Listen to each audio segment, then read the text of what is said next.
Кутман кеч, саламатсыздарбы достор, кандайсыздар, жакшысыздарбы? Мен катталуучуларыма кайрылам. Көптөгөн суроо албетте мен жеке дарегиме да жазышат.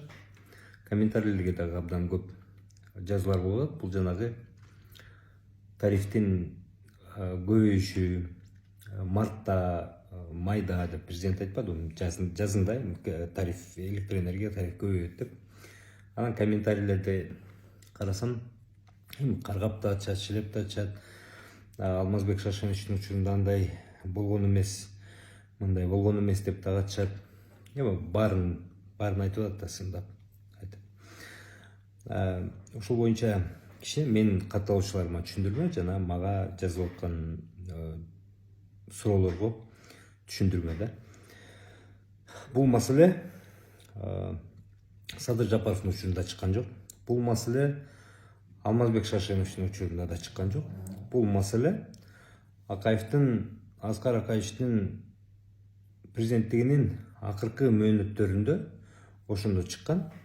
Орчундуу маселелер болуп, Курман Салиховичтин учурунда чыккан. Билесиздерби, Мегакомго 60 тыйынды кошкондо ушу электроэнергиядагы тарифти көбөйтүш керек деген да кошулган.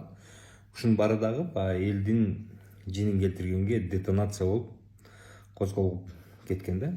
Жалпысынан биз түшүнүшүбүз керек.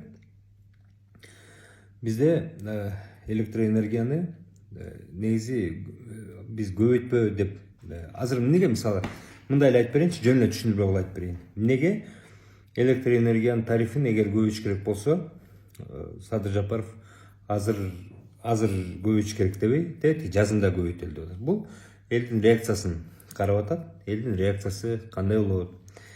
Эл түшүнүк менен кабыл алып береби же бербейби дегенди билдирет да. Себептен бизде электр энергия системасы жылдан жылга коллапска жакындап кетет.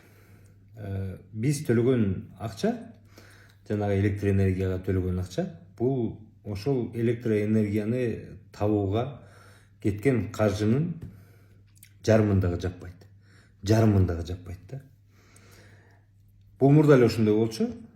Бардык бийликке президент келгенде бир аз эс алып жай алып отурганда энергетика секторундагы адамдар келишет, айтышат: шеф, электроэнергияны көтөрбөсө болбойт деп. Ал эми Курман Салихович учурунда көтөргөндө өзүңүздөр билесиздер, эмне болгон? Революция болгон. Алмазбек Шашенович кийин революция төңкөрүш болуп антип келгенден кийин эле, тиги Роза Исаковна көп отурган жок. Алмазбек Шашенович келгенде деле ошентип эле энергетиктер келип айткан: биз көтөрбөсөк болбойт, же болбосо көтөрбөсөк анда дотация кылыш керек. Дотация кылганда эмне? Алмазбек Шашенович эмнени тандаган? Алмазбек Шашенович эл түшүнбөйт. Эл азыр муну бир чети бизде жакырлар көп тилекке каршы көтөрө албайт. Эл толкундап келип бизди алып салат. Андан көрө башка булактарды тапкыла деп карыз алган. Кредит карызга алган да. Ошол карыз башка жактан кредит сурап келип, электроэнергияга жумшап, бааны ошол бойдон калтырган, бирок биздин мойнубузга карыз түшкөн. Ошону биз түшүнүшүбүз керек да. Эгерде биз азыр мисалы кыйкырып өкүрүп чыгып, болбойт, жарабайт, же президент кетиш керек, бийлик кетиш керек, же ушул бойдон электроэнергияны коюш керек десе, бийлик эл толкунданып атканын көрүп бир күн туруп айтып коет: биз санадык, эсептедик, көтөрбөйбүз, башка булактардан табабыз деп коет. Башка булак туугандар бул карыз, кредит алат да, ал кайра эле келип мойнубузга түшөт. Азыр кредит 5 миллиардтан ашпадыбы? 6 миллиардтан ашат, анан 7 миллиардтан ашат. Биз электроэнергиянын баасын көтөрүшүбүз керек. Бул азыр баа кармалып турганы саясий күч менен эле кармалып турат да. Кредит алып келип, ошо менен эле кармалып турат. Негизи көтөрүүгө аргасызбыз. Бул Жапаровдун учурунда эмес, бул Алмазбек Шашеновичтин учурунда эмес, тиги Курман Салиховичтин учурунда эле көтөрүлгөн маселе болчу. Бирок буга чейин көтөрбөй келгени, олутту көтөрбөй келгени себеби эл кыйкырып өкүрүп чыкканда коюп койгула башка булактан деп акырын башка жактан алып койгон. Азыр деле биз көтөрүлүп чыгып, кыйкырып өкүрүп чыга турган болсок, жазга жакындап калганда элдин маанайы жакшы эмес деп туруп, жок, саясий билдирүү кылып коюшат. Жок, Биз башка булактардан акча таптык, буюрса көтөрүлбөйт деп коет. Анан эл о деп жыргап жатып калабыз да. Бирок башка булак жок да, туугандар барып карыз алып коет. 6 миллиард бул жерге жатып калат туугандар. Ошону биз түшүнүшүбүз керек да. Баары бир кичине кишиден көтөрүш керек. Мына азыр электр энергиясынын баасын айтпадыбы? Азыр канча 1 сом, 1 сом канча бир тыйынга көтөрүп атат. Ал эми негизи себестоимость баягы ошол электр энергияны тартып келген 2 сом канча бир 80 тыйын ушундай экен.